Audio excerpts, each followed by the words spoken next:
Good afternoon. Thank you for attending today's Informa TechTarget Reports First Quarter 2025 conference call and webcast. My name is Victoria, and I'll be your moderator today. All lines will be muted during the presentation portion of the call, with an opportunity for questions and answers at the end. If you would like to ask a question, please press star followed by 1 on your telephone keypad. I would now like to pass the conference over to Charles Renick, General Counsel. Thank you. You may proceed, Charles. Thank you, Victoria, and good afternoon, everyone. The speakers joining us here today are Gary Nugent, our Chief Executive Officer, and Dan Norick, our Chief Financial Officer. Before turning the call over to Gary, we would like to remind everyone on the call of our earnings release process. As previously announced, in order to provide you with an update on our business in advance of the call, we posted a press release to the Investor Relations section of our website and furnished it on an 8K. You can also find these materials at the SEC free of charge at the SEC's website, www.sec.gov. A corresponding webcast, as well as a replay of this conference call, will be made available on the Investor Relations section of our website. Following Gary's remarks, the management team will be available to answer questions. Any statements made today by Informa TechTarget that are not factual, including during the Q&A, may be considered forward-looking statements. These forward-looking statements, which are subject to risks and uncertainties, are based on assumptions and are not guarantees of our future performance. Actual results may differ materially from our forecast and from these forward-looking statements.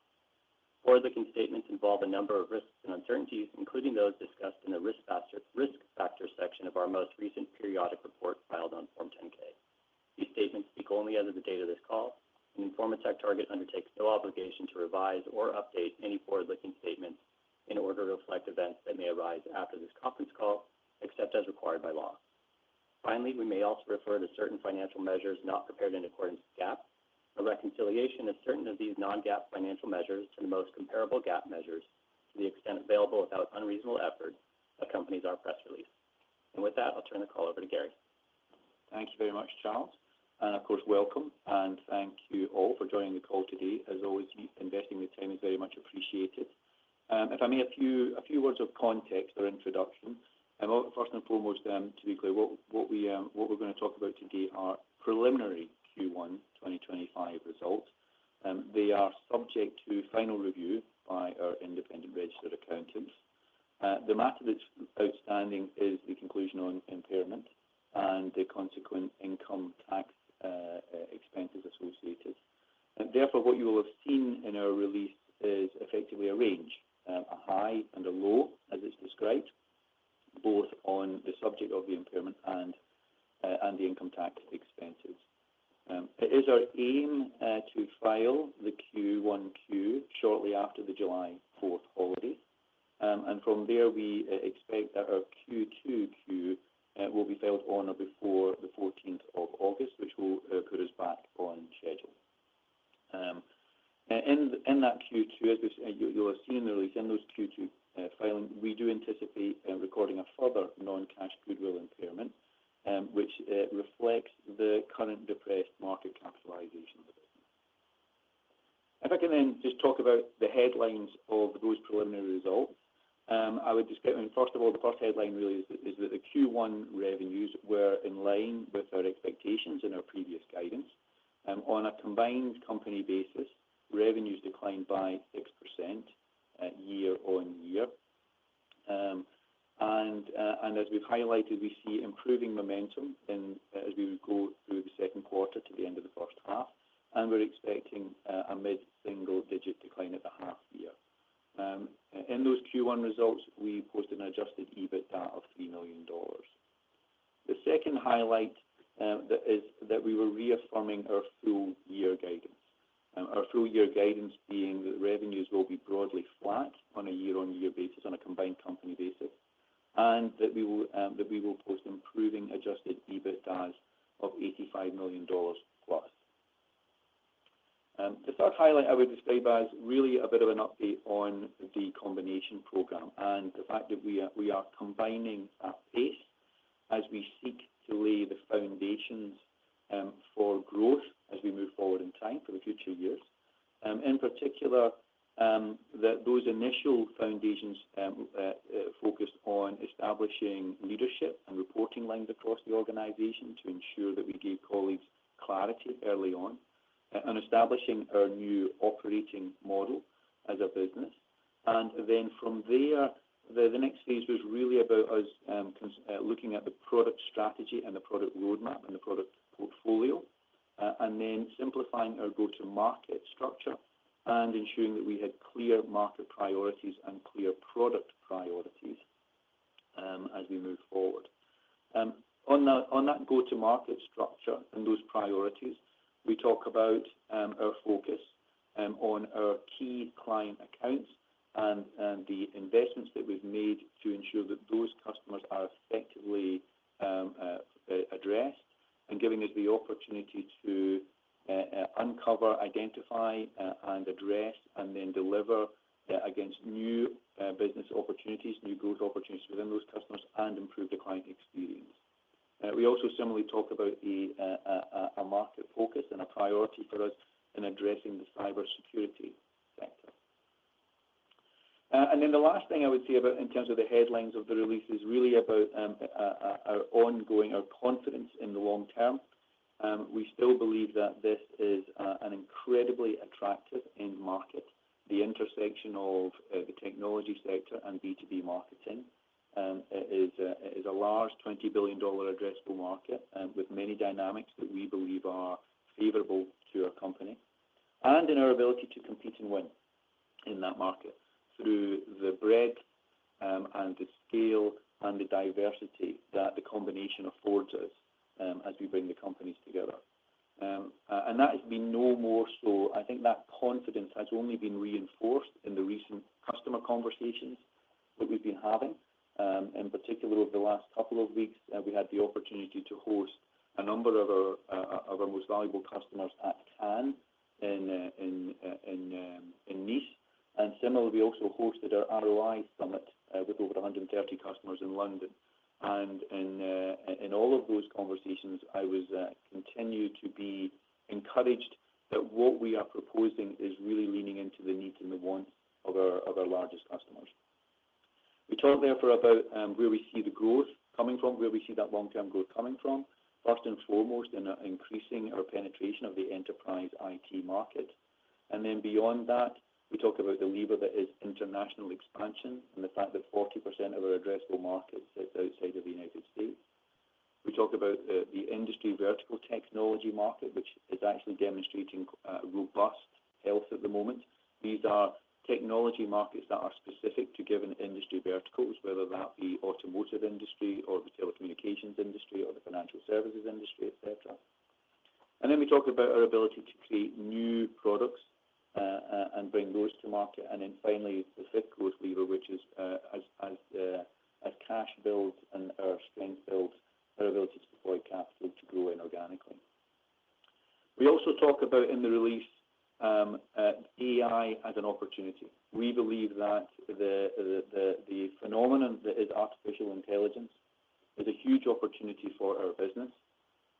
First and foremost, it is a market.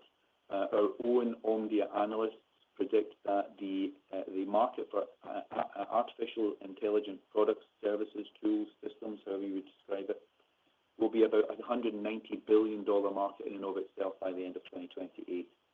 And of course, as a business, it's our role to inform, to educate the buy side of the industry as they seek to make buying decisions, procurement decisions.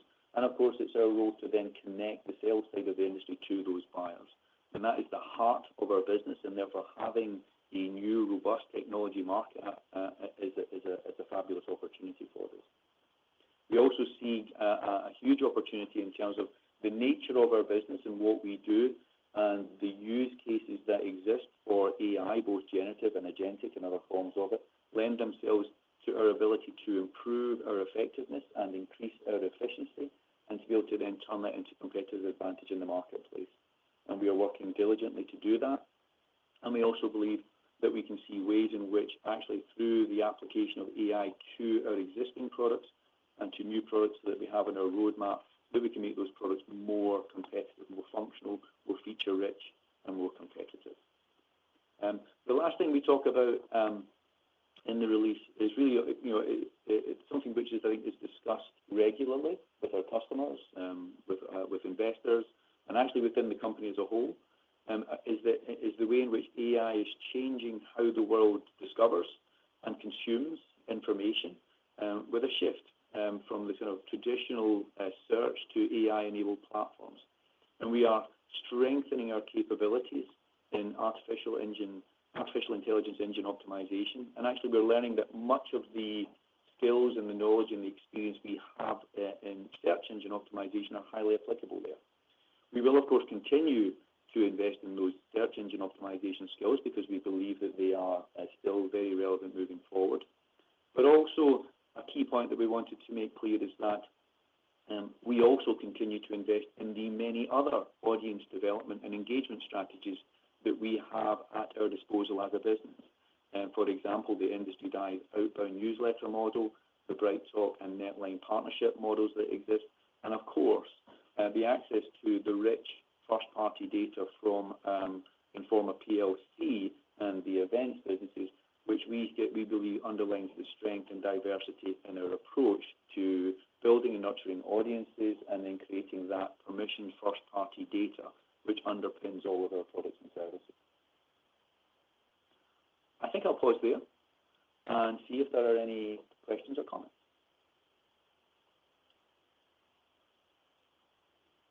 Of course. We will now begin the question and answer session. If you would like to ask a question, please press star followed by 1 on your telephone keypad. If for any reason you need to remove your question, please press star followed by 2. Again, as a reminder, it is star 1 to ask a question. As a reminder, please pick up your speakerphone if you are using one today.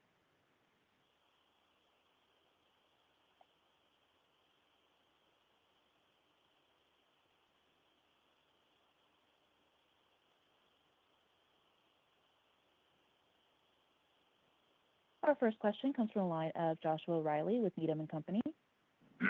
Your line is now open. Yeah, thanks for taking my questions.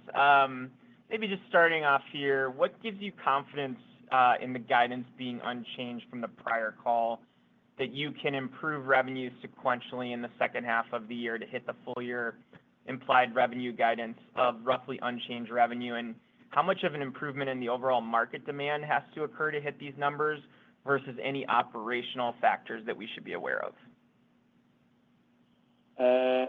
Thank you, Josh. Thank you for your question. Good to hear your voice. I would say that first and foremost, we're within our assumptions and our guidance, we're not expecting any material change to the market outlook. That is not included.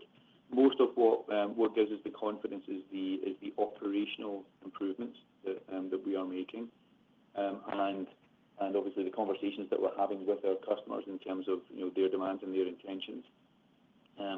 As we highlighted, I think in the release and subsequent in earlier conversations, we acted fast.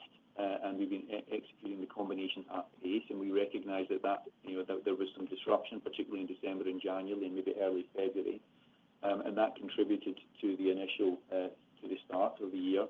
But then we've just seen that as we bedded in that, first and foremost, that go-to-market strategy, and in particular, the focus that exists in those larger customers within our portfolio, and the shift in resources that we've placed to make sure that we can anticipate their needs, we can intercept and identify opportunities and pull them down, and then deliver the client experience.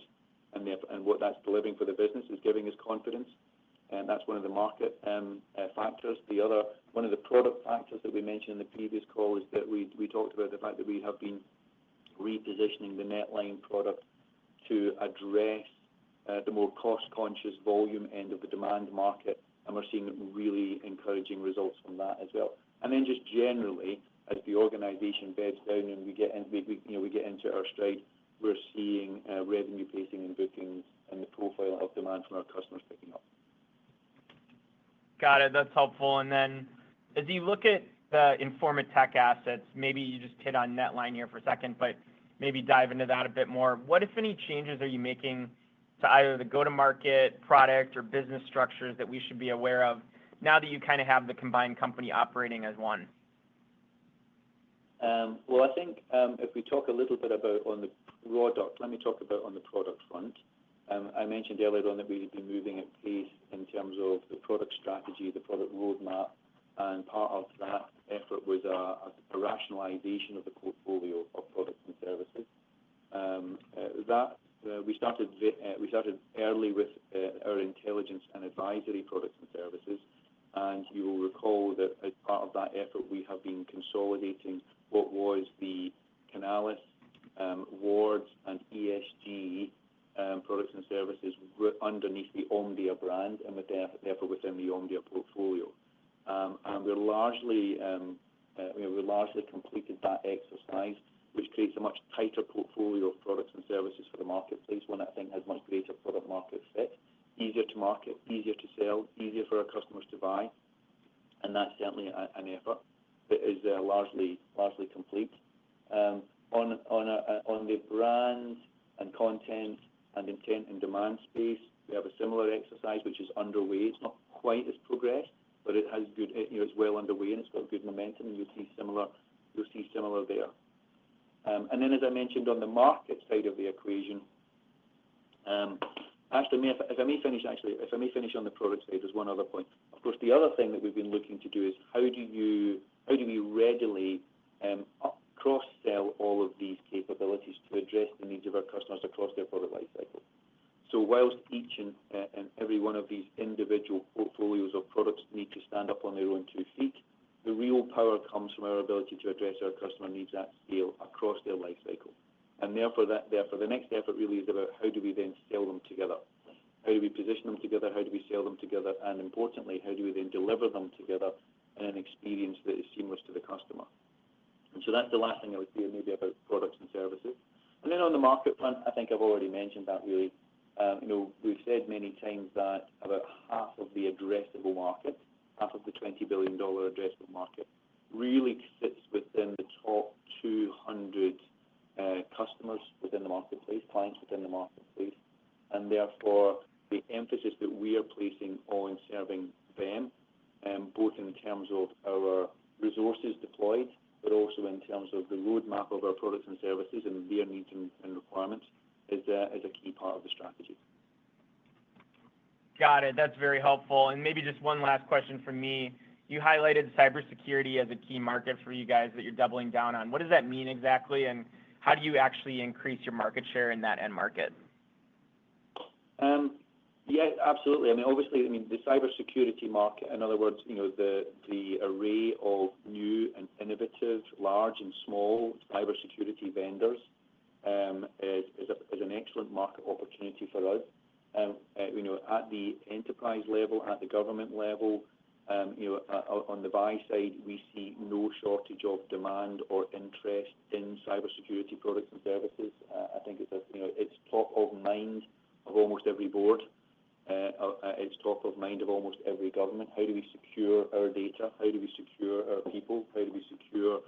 And so we see that as a very exciting market. And we also believe that the assets that we have at our disposal, both in terms of the audiences that we command and the brands that we own, including the partnership and the relationships that we have with Informa, gives us a unique position to compete and win in that marketplace.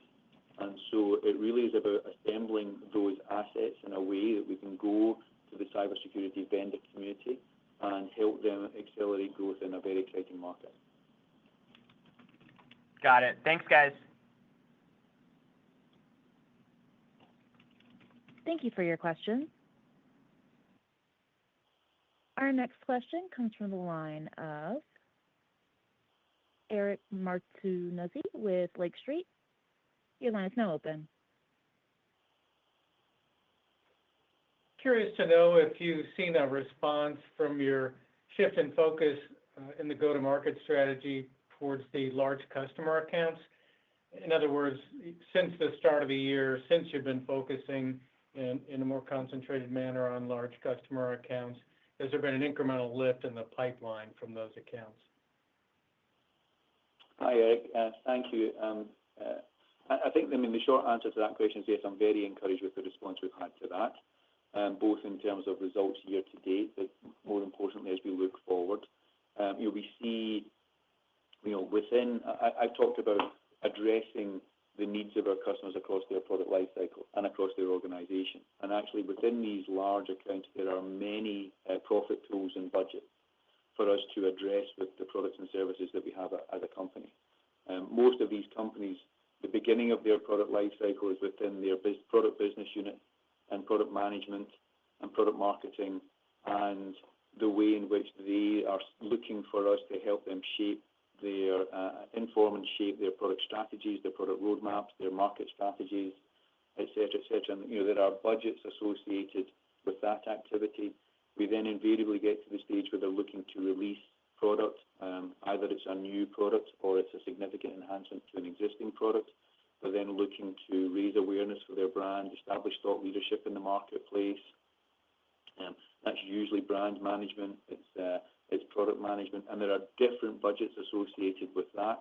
You then have the notion of that they need to fill their pipelines with demand for their sales team to deliver a return on that investment, and whether that be their direct sales force or their channel sales force or their vertical industry sales force, and they all have separate budgets and, for us to address with our products and services.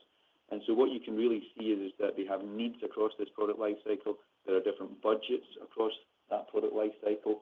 And through our increased engagement with our customers, we're getting higher visibility of that. We're able to anticipate and intercept that, and we're seeing some really interesting wins year to date, but also some very interesting opportunities in our pipeline. Okay, and in your press release and in your prepared remarks, you talked about artificial intelligence engine optimization versus search engine optimization.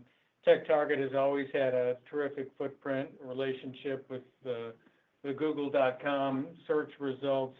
How are you, the household names in generative AI, the ChatGPTs and the Perplexities, the Geminis, how are you getting the AI engine optimization to work to TechTarget's favor with those players? Well, I mean, the first thing is that, the rules of the game are being written as we speak. In fact, I think you may even argue that the rules of that game are being written and changing as we speak. So that's the first thing. So we are keenly testing and learning in that space. The second thing I would say about that is obviously that there are multiple rules of the game, if you like, because there is not one major force in that regard. There are many players: ChatGPT, Gemini, Perplexity, Claude, etc. You mentioned a number of those names earlier. So we're playing, we're learning how to play all of those games. One of the things that we are beginning to at least feel is that actually our search engine authority actually has a bearing on the rules of that game, and we're keenly watching that. And as I say, really, it's just about having, I think it's the same curiosity and the same innovation that took us to that leading position in search engine optimization will serve as well as the new rules of the game form, and we have to play. And you can see that. I think you can see that already in the way in which our content is regularly cited in the top answers in many of the engines. And maybe the last point I would say about that is we are still fundamentally believe in the value of original, unbiased, authoritative content. I'm an old computer scientist by education, and one of the first rules in computer science you are taught is the rule of garbage in, garbage out. And artificial intelligence and large language models are no different to that. They adhere to that rule, and therefore we believe that the role that we will play in ensuring that there is quality in and therefore quality out will be an important factor as we move forward. My final question has to do with the financial kind of high-level color that you've given. If I take let's call it $85 million on the adjusted EBITDA and roughly $490 million of revenue, that speaks to about a 17% adjusted EBITDA margin for the year. Certainly Q1, I would expect that's going to be the trough here with the 3% adjusted EBITDA margin. But how should we think about the adjusted EBITDA margin progression through the remaining 3 quarters of the year? Because on average, we've got to come up with about 21% for those 3 quarters to achieve the full year outlook. Hi, Eric. This is Dan. How are you doing? So from a modeling perspective, Eric, I think if you look and think about the seasonality of sort of the businesses on a combined basis, Q1 is definitely going to be the lowest quarter, and then you're going to get sequential growth throughout the remaining periods, which is going to allow you to get that sort of outsized trajectory to get those adjusted EBITDA targets that we're quoting here in the letter. Got it. Thank you. Thank you for your question. Our next question comes from the line of Jason Kreyer with Hallum. Your line is now open. Wonderful. Thank you. So, Gary, wondering if you could provide any green shoots just in regard to the early stages of the combination, like any product categories or any business segments that you're seeing improved demand or higher interest from customers in those products or cross-sell opportunities? Hi, Jason. Yes, I mean, look, I think on an individual product level, the first thing I would talk about, of course, is the example of the repositioning of NetLine to the cost-conscious volume end of the market, which was really a market that we didn't particularly play in or focus on. And as I say, that repositioning and the early adoption by customers, the early acceptance and adoption by customers has proved very encouraging, so we're encouraged by that. That's a sort of a slightly individual product level. I think maybe more collectively, what we've really seen is, and this was reinforced with the conversations that took place at Cannes with our customers. This was reinforced by the conversations that took place with our customers at the ROI Summit in London, was really this notion of what we would call branded demand, or what was being discussed as branded demand. In as much as that our customers are beginning to realize that they cannot continue to execute their brand activities in isolation of their demand activities. And in particular, their demand activities are poorer for the fact that they're not aligned and integrated to the brand activities. And so that has lent nicely into the fact that as a company, we have the breadth and scale to actually address the brand strategy and the brand requirements of our customers and the intent and the demand capabilities of our customers and put those things together. And indeed, just earlier on this week, I was going to say today, but it wasn't. It was earlier on this week. We had another really interesting win where we were seeing a combined offer of brand capabilities and intent and demand capabilities to serve our customers' requirements. And I think we're increasingly seeing our customers understand the power of that and lean into that. Okay, appreciate that. I wanted to maybe hop on or piggyback off the last question. I mean, you gave some good indications of the revenue trends through the first 5 months of the year. Curious if you can give any color on how profitability is tracking through the first 5 months.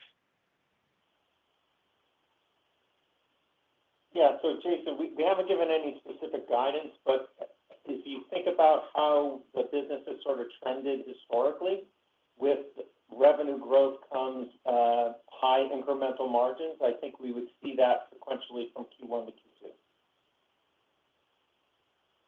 and through the first 5 months. Okay, thank you, Dan. One last one for me, just on AI. Curious how the AI opportunity manifests today, and then how that changes over the course of the next year. Forecasting the next year with AI is an interesting thing. Certainly, I mean, how it manifests itself today is first and foremost, as a market in and of itself, and are addressing it as a market. I mean, it's now becoming a really live market. I've been watching the AI market for 4 or 5 years now, and certainly I would have said that up until now, there was a lot of heat and light in it, but not a lot of enterprises or governments deploying serious capital on the subject. And I think that's beginning to change and turn, and therefore that creates an opportunity for us here and now. And then I think, as I said, the second thing I mentioned was the whole notion of efficiency. How do we deploy AI within our editorial capability? How do we deploy AI within our research and analytics capability? How do we deploy AI in our content creation and our data analytics? How do we deploy AI in our go-to-market motions?